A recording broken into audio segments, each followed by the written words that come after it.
মীর চিরকুটের বলা বাক্যটি রাফিদকে বলে।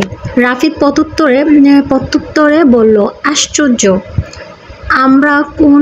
আমরা কোন সত্য বের করব? অদ্ভুত। মীর বলল, চল ওই অচেনা ব্যক্তিটিকে জিজ্ঞেস করি। অচেনা মুখোশধারী ব্যক্তিটির দিকে তাকালো, কিন্তু ততক্ষণে সে চলে যায়। চারদিকে কোথাও নেই, থাকলেও সন্ধ্যার ধোঁয়াশা আলো এবং নির্বিচ্ছিন্ন কুয়াশার জন্য দেখা যাচ্ছে না। রাফিদ বিষয়টি এড়িয়ে বলল, ছেড়ে দে, নিশ্চয়ই লোকটি পাগল। কাদের বেবি তীর ছুঁড়েছে কে জানে। চল এখন। মীর রাফিদের রেশ টেনে অশ্বের পৃষ্ঠায় চেপে বসে। এরপর তারা তাদের গন্তব্যের উদ্দেশ্যে রওনা হয়। তাদের গন্তব্য বাড়িতে পৌঁছানো সন্ধ্যা নামায় আলিমনগর গ্রামের মানুষ গড়ে আলো ছড়িয়ে, কেউ আলোর জন্য ধরিয়েছে হারিকেন, তো কেউ লণ্ঠন। ঘরের বাইরে মশাল দিয়েছে সকলে। গ্রামটি ইতিমধ্যে বেশ চমকপ্রদভাবে রূপ ধারণ করেছে। খণ্ড খণ্ড সোনালি আলো দেখা যাচ্ছে। গ্রামে সরু পথে এগুচ্ছে মীর ও রাফিদ। অশ্ব ওর ধীর পায়ে চলছে। চৌধুরী নিবাসন আর মাত্র 4-5 মাইল দূরে। রাস্তার দুই ধারে মাটির খড়ের ঘর, তো কিছু টিনের দোতলা ঘর, যার থেকে আলো ছড়িয়ে পথ কিছুটা আলোকিত করায় মীর এবং রাফিদ সে আলো ধরে পথে এগুতে পারছে। নীরব পথে চলতে চলতে হঠাৎ করে তাদের কানে নূপুরের শব্দ ভেসে আসে। মীর অশ্বের লাগাম টেনে দাঁড়িয়ে যায়। শব্দ লক্ষ্য করে সেদিকে তাকালো। বাঁ দিকে বেশ কয়েক হাত দূরে একটা ছোট্ট কুঠুরি থেকে শব্দটা আসছে। রাফিদ মীরের অভিব্যক্তি দেখে বলল, হয়তো মেয়েরা নাচ করছে, চল গিয়ে দেখি। মীর বলে অশ্ব থেকে নেমে দাঁড়ায়। রাফিদ বলে, আলিমনগর মেয়েদের অনেক সম্মান দেয়া হয়, এভাবে ওদের নাচ দেখতে যাওয়াটা অন্যায় হবে। দূর চল তো, থাইল্যান্ডে তো কখনো এরকম সুর ও শুনিনি। আর নাচ তো বিলাসিতা। বলে মীর নূপুরের শব্দ ধরে যেতে থাকি সেদিকে। রাফিদও বাধ্য হয়ে মীরের পেছন পেছন গেল। একটি টিনের দোতলার পাশে ছোট্ট কুঠুরিটার ভেতরে মৃদু আলো, মোমবাতির ধপধপে শিখায় দেয়ালে পড়ে নাচছে যেন ছায়ারা। বাতাসে কম্বরির গন্ধ আর নূপুর ঝংকারের মিষ্টি সুর ভেসে আসছে চারদিক থেকে। 4 জন মেয়ে নাচছে এক সুরে, হাতে রেশমের ওড়না, চোখে ঝিলিক, ঠোঁটে মিষ্টি হাসি। সেই ভিড়ের মধ্যে এক চন্দ্রমুখী মেয়ের দিকে নজর পড়ে মীরের। তার গলায় নীল পাথরের হার, কপালে এক ফোঁটা লাল টিপ, আর চোখ এমন এক আলো যেন কুঠুরির আলো ম্লান করে দেয়। সে নাচছে, কিন্তু তার চোখে লুকোনো আছে এক গভীর গল্প, এক অপূর্ণ আকুলতা। জানালা থেকে মীর তাকিয়ে আছে। তার নিঃশ্বাস ভারী হয়ে উঠছে। কুঠুরির গ্রানে যেন মিশে গেছে তার অজানা অনুভব। প্রতিটি তালে তার সামনে চন্দ্রমুখী মেয়েটির চুরির শব্দ তার বুকের ভেতর প্রতিধ্বনি তুলছে। বাইরে কুয়াশার ঘনত্ব হয়েছে, কিন্তু কুঠুরির ভেতরে নাচ থামেনি। সেখানে শুধু চোখের ভাষায় চলছে এক অদেখা সংলাপ। মীরের পেছনে দাঁড়িয়ে আছে রাফিদ মীরকে লক্ষ্য করে বলল, আমাদের গ্রামে স্কুলের মাস্টারের মেয়ে। জীবনে একবার ওর দিকে তাকিয়ে মুচকি হাসি দিয়েছিলাম। দুর্ভাগ্যবশত সেটা বাবা দেখে ফেলে। আর সেদিন বলেছিল আমাদের গ্রামের মেয়েদের দিকে যেন কখনো চোখ তুলে না দেখি। ভারী সুন্দরী, নাচনেওয়ালি। যাই হোক, এখন চল। মীর এবং রাফিদ পেছন ঘুরে যেতেই তাদের সামনে কিছু লোক পড়ে। 3 জন মধ্যবয়স্ক লোক। তখন তাদের মাঝে উপস্থিত হয় আব্দুল মুতালেব হোসেন। তিনি রাফিদ এবং মীরকে দেখে কিছুটা আকস্মিক হকচকিয়ে গেল। তারা নিজেদের মধ্যে চাওয়াচাওয়ি করল। মীর এবং রাফিদও এরপর আব্দুল মুতালেব মীর এবং রাফিদের উদ্দেশ্যে বলল, তোমরা তো জমিদার বাড়ির ছেলে, তা এত রাতে এখানে কি ব্যাপার? কিছু হয়েছে? রাফিদ তখন মীরকে ফিসফিস করে বলল, নাচনেওয়ালির বাবা। মীর মুখে স্বচ্ছ হাসি নিয়ে বলল, আসলে বলতেই রাফিদ তার কথা মাঝপথে থামিয়ে নিজে বলল, আসলে চাচা, ও হচ্ছে মীর, থাইল্যান্ড থাকে। গ্রামে নতুন আশপাশটা ঘুরিয়ে দেখাচ্ছিলাম। হঠাৎ তখন আপনাদের কুঠির থেকে নূপুরের শব্দ শুনতে পায়। তখন ও জিজ্ঞেস করলো, এটা কোথা থেকে আসছে? আমি ওকে মুখে জবাব দেওয়ার পরেও ও সচক্ষে দেখতে আসলো। ও আচ্ছা আচ্ছা চাচা আসি বলে মীর ও রাফিদ চলে যায়।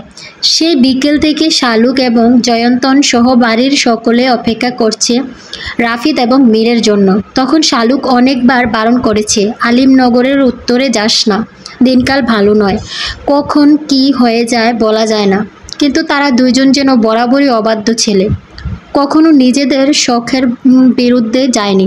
শালুক বারবার গড়ির দিকে দেখছে, সময় বাড়ছে, কিন্তু তাদের যেন আসার নামগন্ধ নেই। ঠিক তখনই অশ্বের রোদধ্বনি ভেসে আসে ঘরের বাইরে থেকে। জয়ন্তন বলল, ওরা হয়তো সইলা আইছে। এরপর রাফিদ ও মীর ঘরের ভেতর উপস্থিত হয়। দেখলো সবাই তাদের অপেক্ষায় বসে আছে। রাফিদ আগ বাড়িয়ে শালুকের সম্মুখে গিয়ে বলল, যা বকার ওকে বকো, আমার কোনো দোষ নেই বলে উপরে চলে যায়। শালুক মীরকে লক্ষ্য করে বলল, সেই কখন থেকে অপেক্ষা করছি, আর তোদের আসার সময় হলো এখন? কতটা চিন্তা হচ্ছিল আমার ছোট মা। এখন আর আমরা ছোট্ট নই, এত চিন্তা করো না তুমি আমাদের খাবার দাও, আমি হাত মুখ ধুয়ে আসছি বলে হাস্যোজ্জ্বল মুখে উপরে নিজের ঘরে চলে যায়। আজকের রাতটা অপূর্ব সুন্দর। আকাশ জোড়া নীলের উপর ছড়িয়ে আছে হাজারো তারার নরম ঝিলিক। চাঁদটা যেন এক নিঃশব্দ অভিমানী প্রেমিক, দূর থেকে তাকিয়ে আছে পৃথিবীর দিকে। তার আলো ছুঁয়ে যাচ্ছে গাছের পাতায় আর নিস্তব্ধ পথের ধুলোয়। দূরে বাঁশঝাড়ে হালকা বাতাসের শু শব্দ, কখনো ঝিঝি পোকার টানা ডাক। চারপাশে এমন এক নীরবতা যেন সময়ও থেমে গেছে। এই মুহূর্তে ফুলে ঘ্রাণ মিশে আছে বাতাসে। নিশি জুঁই রাতরানীর মিষ্টি সুবাসে মন ভরে যায়। এমন একটি রাত এক একজন এক একভাবে উপভোগ করছে। কেউ এক কোণে নদীর ধারে দাঁড়িয়ে নদীর স্রোত উপভোগ করছে, নদীর স্রোতে যেন সে হারিয়ে গেছে কল্পনার জগতে। আবার কোথাও কোনো এক জানালার এক টুকরো আলো ঝলমল উপভোগ করছে কেউ। কে জানে, হয়তো কারোর চোখে ঘুম আসেনি এত রাতেও। রাতটা শুধু সুন্দর নয়, রহস্যময়ও যেন। তার নীরবতায় ভেতরে লুকিয়ে আছে কোনো গল্প, কোনো অজানা প্রতীক্ষা।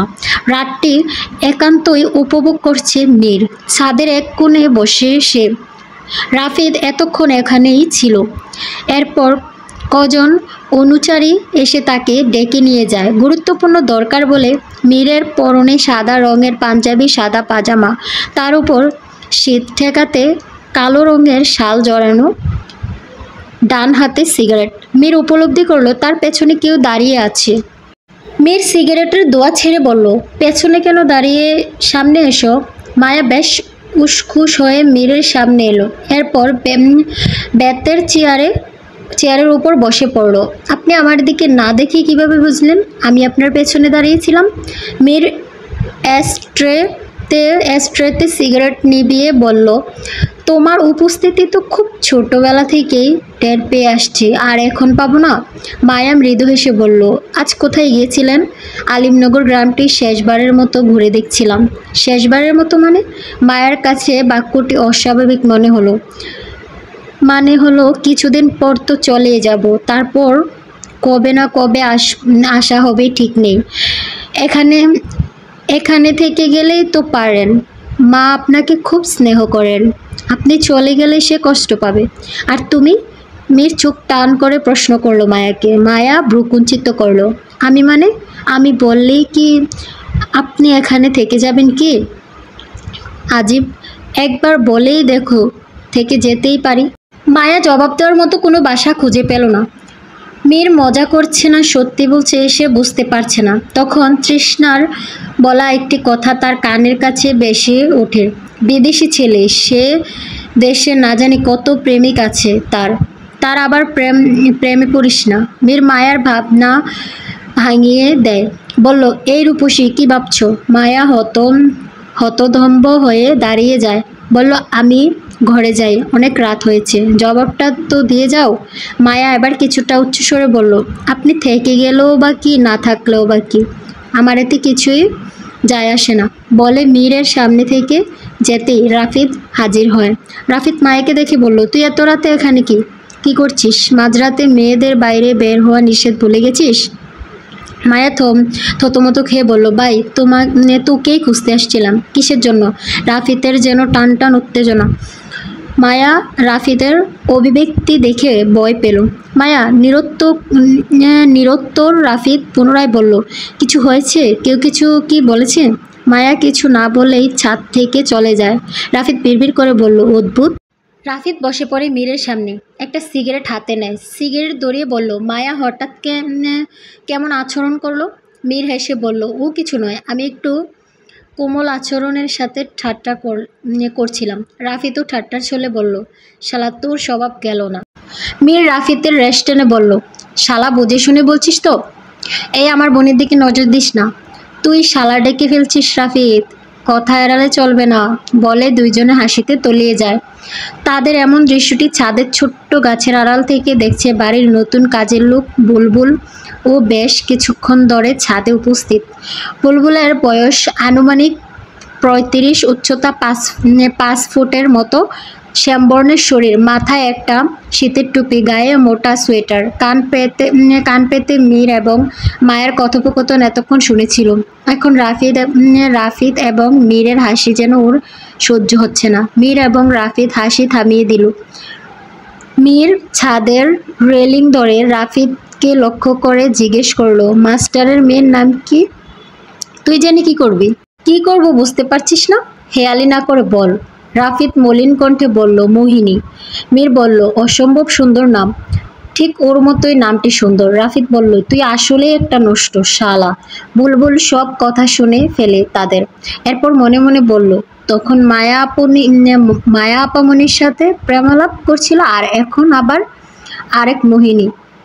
তুই বড় চালাক মীর। তুই গাছেরও খাবি, তলারও কুড়বি। না, এটা তো হতে দেওয়া যাবে না। আমাকে এর পদক্ষেপ নিতে হবে।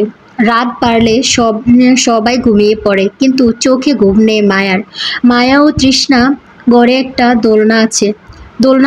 দোলনাতে মায়া বসে স্থিরভাবে দোল খাচ্ছে, দু পা উঠিয়ে বসা দোলনায় চলার শব্দ পেলে তৃষ্ণা জেগে ওঠে ঘুম থেকে। ঘরের আলো নেবানো, জানালা থেকে চাঁদের আলো এসে ঘরটি আলোকিত করেছে। তৃষ্ণার চোখ কচলে তাকালো, পাশে মায়া নেই। এরপর শোয়া থেকে উঠে বসে দেখে মায়া না ঘুমিয়ে দোলনায় চেপে বসে আছে। খুবই উদ্বিগ্ন দেখাচ্ছে মায়াকে। তৃষ্ণা শান্তভাবে মায়াকে জিজ্ঞেস করলো, তুই এখনো ঘুমোসনি কেন? রাত অনেক হলো। মায়া দোল খাচ্ছে, তার চোখও পলকহীন। তৃষ্ণা বিছানা থেকে নেমে মায়ের কাছে গিয়ে তার গায়ে হাত দিয়ে বলল, কি হয়েছে তোর? মায়া তখন তৃষ্ণার কথা যেন শুনতে পেল। কিছু নয়, ঘুম আসছে না, তুই যা ঘুমা, আমায় বিরক্ত করিস না। তৃষ্ণা বলল, কি ভাবছিস? আমায় বল, ভালো লাগবে। মায়া জবাব দিল না। দোলনা থেকে উঠে জানালার পাশে দাঁড়ায়। তৃষ্ণা তার পেছন পেছন গেল, আবার প্রশ্ন করল, মীরের কথা ভাবছিস? মায়া ঘুরে তাকালো তৃষ্ণার দিকে, এরপর দৃষ্টি সরিয়ে বাইরে নেয়। খোলা প্রাকৃতির দিকে তাকিয়ে বলল, একটু আধটু ভাবছি, কিন্তু আমার ভাবনার মূল কারণ হলো অচেনা বাঁশির সুর। সেদিন কে বাঁশি বাজাচ্ছিল? তৃষ্ণা হাফ ছেড়ে বলল, মীরের ভাবাটা বোকামি, আর এই অদৃশ্য বাঁশিওয়ালার কথা ভাবাটা আরও বড় বোকামি। তুই আজকের পর আর কখনো ভৌতিক গল্প উপন্যাস কিছুই পড়বি না। এগুলো পড়লেই তোর মাথা খারাপ হয়ে গেছে। বলা শেষে তৃষ্ণা পুনরায় বিছানায় গিয়ে শুয়ে পড়ে। মায়ার ভালো লাগছে না কিছু। বাড়িটা আজকে খুব নিস্তব্ধ এবং শুনশান মনে হচ্ছে। তার মনে হচ্ছে অচেনা কেউ বাড়িতে উপস্থিত। সে এও জানে না আদৌ তার ভাবনা সঠিক কিনা, এর প্রমাণ নেই, কিন্তু তার মনে হচ্ছে এটা কোনো অসুখ নয় তো। মায়া জল খাওয়ার জন্য বিছানার পাশে রাখা জগের দিকে গেল, কিন্তু জগ খালি। খুব জলতৃষ্ণা পেয়েছে। কি করবে ভেবে তৃষ্ণাকে একবার ডাকলো। তৃষ্ণা জগে জল নেই, আমার খুব জলতৃষ্ণা পেয়েছে, আমার সাথে চল, রান্নাঘর থেকে নিয়ে আসছি। তৃষ্ণা বলল, কম্বল আষ্টে পিষ্টে জড়িয়ে বলল, তুই যা, আমি পারবো না, বাচ্চামি করিস না। মায়া বাধ্য হয়ে ঘরের বাহির হয়। এরপর একবার চারদিক দেখলো, চারদিক খণ্ডিত আলো, এত রাতে কেউ জেগে নেই। মায়া ধীর স্থির পায়ে হাঁটতে লাগলো। সেই মুহূর্তে মায়ার কানে বাঁশির সুর ভেসে আসে। মায়া থমকে গেল। মায়া ক্ষুদ্র জানালা থেকে সুর যেদিক থেকে আসছে সেদিকে তাকালো। ঠিক কিছুটা দূর থেকে সুরটি ভেসে আসছে। সে অচেনা সুরটি, কিন্তু এত রাতে কে বাজাচ্ছে বাঁশি? নাকি এবারও ভুল শুনছে মায়া? এক অপ্রীতিকর উপস্থিতি পড়ল। মায়া নিজের ভাবনাকে ভুল প্রমাণ করে দ্রুত হেঁটে রান্নাঘরের দিকে চলে যায়। রান্নাঘর থেকে জগে জল ভরল। তখন চোখ পড়ে বৈঠকখানার দিকে। মীর কোথাও যাচ্ছে। মায়ার সন্দেহ হলো। সে দ্রুত মীরের পেছন হাজির হয়। মীর সদর দরজা খুলতে মায়ার উৎকণ্ঠা ভেসে আসে পেছন থেকে। সে ঘুরে দেখল মায়া মীরের মুখোমুখি হয়ে সন্দেহজনক প্রশ্ন করলো, আপনি এত রাতে কোথায় যাচ্ছেন? মীর কিছুটা বিব্রত বোধ করলো, মাথা চুলকালো। মায়া মীরকে নিশ্চুপ দেখে বলল, কি হলো, চুপ করে আছেন যে? কোথায় যাচ্ছেন? কারোর সাথে দেখা করতে নিশ্চয়ই। মীর বলল, আসলে একজনের সাথে দেখা করতে যাচ্ছিলাম, আর মাঝপথে এসে তুমি বাধা দিচ্ছ। কার সাথে দেখা করবেন? আর এত রাতেই বা কেন? ছোট মায়ের জন্য সময় মতো দেখা করতে পারিনি। কার সাথে দেখা করবেন? মীর একটু রসিকতা করে বলল, ভালোবাসি একজনকে আমি খুব। প্রথম দেখাতে প্রেমে পড়েছি যার। কে সে? মায়ের কথা আটকে গেল। মীর বলল, জগটা রাখো, এসো আমার সাথে। মায়া কিছুটা বয়ের সরে বলল, রাফির দাদা দেখলে আমাকে মেরে ফেলবে। এখানকার সংস্কার মেয়েরা রাতে বাইরে বের হতে পারবে না। মীর বলল, সংস্কারের নিকুচি করেছি, চলো। বলে জগটা মায়ার থেকে নিয়ে পাশের সোফায় রেখে তার হাত ধরে ঘরের বাইরে নিয়ে যায়। মায়া এই প্রথমবার মাঝরাতের পর পুরুষের সাথে চৌকাঠ পেরিয়েছে বাড়ির। সে জানে এমনটা কারোর কানে গেলে এর জন্য কঠিন শাস্তি ভোগ করতে হবে, কিন্তু তারপরও সে ভয়কে উপেক্ষা করে ঘরের বাইরে বের হয়। মীর মায়াকে নিয়ে তার অশ্বের নিকটে যায়। মায়ার হাত ছেড়ে দেয়। অশ্বকে আদর করতে শুরু করে। মীর বলল, আমি আগলিনকে খুব পছন্দ করি এবং ভালোবাসি। আগলিনকে দেখতে পাচ্ছ না? ওর নাম দিয়েছি আমি আগলিন। তার মানে আপনি ওর জন্য এখানে এসেছেন? হ্যাঁ, তখন ছাদ থেকে ওর সব ধ্বনি পাই। ভাবলাম ওকে দেখে যাই। মায়া যখন হেসে উঠল, হাসতে হাসতে মায়ার চোখ পড়ে দোতলার বারান্দায়। মায়ার হাসি থেমে যায়। সেখানে দাঁড়িয়ে আছেন জয়ন্তন বেগম। কণ্ঠ শুকিয়ে গেল মায়ার। বুকের ভেতর নাড়া দিয়ে উঠে। সে আর রেহাই পাবে না। নিশ্চিত সে মাঝরাতে ঘরের বাইরে বের হয়েছে, সেটাও একজন পুরুষের সাথে, যে কিনা খালাতো ভাই। সংস্কার অনুযায়ী বিয়ের আগে নিজের বাবা, ভাই এবং রক্তের সম্পর্ক অতীত অন্য কোনো পুরুষের সাথে বাড়ির মেয়েরা মিশতে পারবে না। মায়া নিশ্চিত এর জন্য তাকে শাস্তি পেতে হবে। কিন্তু মীর, সে তো নির্দোষ। মায়ের জন্য মীর শাস্তি পাবে? মায়া ভয়ে আত্মরা হয়ে গেল। মীর দেখলো মায়া চুপচাপ। কিছু হয়েছে তোমার?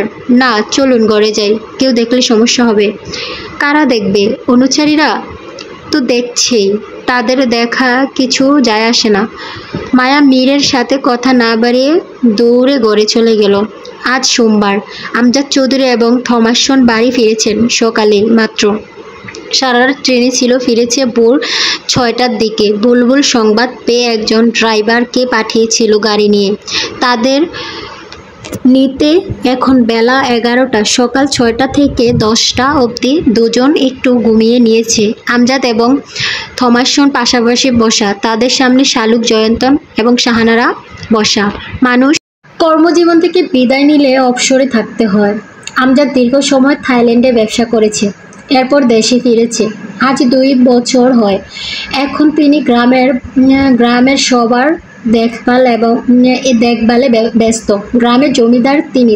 তার একটা দায়িত্ব আছে, গ্রামকে তার সঠিকভাবে নিয়ন্ত্রণ করতে হয়, যেমনই করে সরকার তার দেশের জন্য। এই বলে যেন আমজাদ আর অবসর পেল না। ব্যবসা থেকে মানুষ মূলত অবসর নেয় না, কিন্তু বিদেশে ব্যবসা করলে তাকে দেশে ফিরতেই হয়। গ্রামের কৃষকদের কৃষি কাজের জন্য অনুপ্রাণিত করছে আমজাদ। গরিব মধ্যবিত্ত পরিবার যেন না খেয়ে থাকে সেই প্রচেষ্টা আগেও তিনি করেছেন, এখনো করছেন। আজ সকালে ফিরে সবাইকে অবাক করে দিল আমজাদ ও থমাস। তাদের আসার কথা ছিল 2 দিন পরে, কিন্তু কাজ শেষ হওয়াতে চলে আসে। আমজাদ ছোটবেলার কথা তুলল, মজার ঘটনাগুলো তার রেশ টেনে জয়ন্তন ও তার ছোট্টবেলার কথা বলতে বলতে হাসিতে তলিয়ে গেল। তখন রাফিদ এসে সোফায় বসে, তার মুখটা খুব গম্ভীর। সবাইকে হাসতে দেখে রাফিদ বলল, এত হাসছো কেন সকলে? আমজাদ থেমে বলল, তুই হাসতে মানা করছিস, জানিস জানিস হাসলে অনেক উপকার হয়। ইমিউন সিস্টেম শক্তিশালী করে হাসলে শরীরের ইমিউন কোষ ও অ্যান্টিবডির কার্যক্ষমতা বাড়ে, ফলে অসুখ বিসুখ কম হয়, হৃৎপিণ্ড সুস্থ রাখে। হাসলে রক্ত সঞ্চালন ভালো হয়, রক্তচাপ নিয়ন্ত্রণে থাকে এবং স্ট্রেস কমায়। থেমে পুনরায় জিজ্ঞেস করলো, আমজাদ, শুনেছি মীর এসেছে, ও কোথায়? ও ঘুমাচ্ছে বোধহয়, বলল শালুক। তখন থমাস বলল, আমজাদ, আমি এসেছি অনেক দিন, আমাদের এখন চলে যাওয়া উচিত। একটা নির্দিষ্ট সময় দেখে সব গোছগাছ করে চলে যেতে হবে। শালুক একটু উতলা হয়ে প্রশ্ন করল থমাসকে, মীরকেও নিয়ে যাবেন? থমাস একটু হেসে বলল, ওকে আর কই রেখে যাব? যত বড় হোক আমার সন্তান, আমার কাছে এখনো বাচ্চাটি, ওকে রেখে তো আমি থাকতে পারবো না। মীর চলে যাবে, মীরকে নিয়ে যাবে কথাটি মোটেই ভালো লাগেনি শালুকের। রাফিদেরও ভালো লাগছে না। তার চলার পথে একজন সঙ্গী হয়েছিল, সে বন্ধু বলে ডেকেছে, এখন সে চলে যাবে? রাফিদ উৎপ্রান্ত হয়ে যায় ও বেশ হতভম্ব হয়ে নিজের ঘরে চলে যায়। আমজাদ শালুকের দিকে তাকালো। শালুক মীরকে নিজের গর্বের সন্তানের মতোই ভালোবাসে। শালুক চায় মীর এখানেই থেকে যাক, কিন্তু থমাসের অধিকার বেশি নিজের সন্তানের প্রতি। আমজাদ শালুককে সান্ত্বনা দেওয়ার জন্য বলল, আহা, তুমি মন খারাপ করছো কেন করছো? মীর কি এখনই চলে যাচ্ছে? আরও কিছুদিন পর যাবে। বেলা বাড়ছে। মায়া সকাল থেকে ঘরের মধ্যে বসে আছে। সে ইতিমধ্যে খবর পেয়েছে আমজাদ বাড়ি ফিরেছে।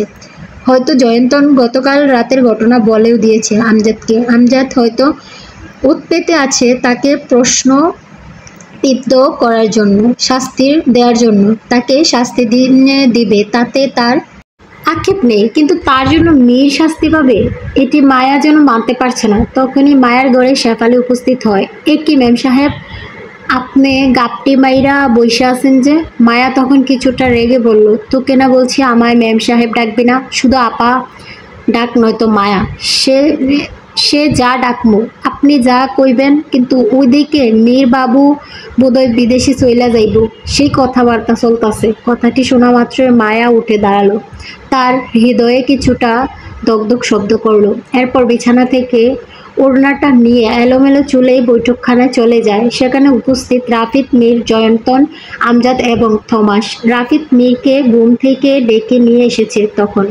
এতক্ষণ বেশ আড্ডা জমিয়েছিল তারা। মায়াকে দেখে আমজাদ কাছে ডেকে নেয়। মায়া ভালো মন্দ জিজ্ঞেস করে মায়া কিছু না বলে আমজাদের কাঁধে মাথা রাখে। তখন জয়ন্তন আমজাদকে লক্ষ্য করে নির্বিকার কণ্ঠে বলল, আমি বলি কি বাপ, মায়া অহন বড় হইছে, বিয়ার উপযুক্ত হইছে, ওরে যত তাড়াতাড়ি সম্ভব বিয়ে দেওয়ানের ব্যবস্থা কর।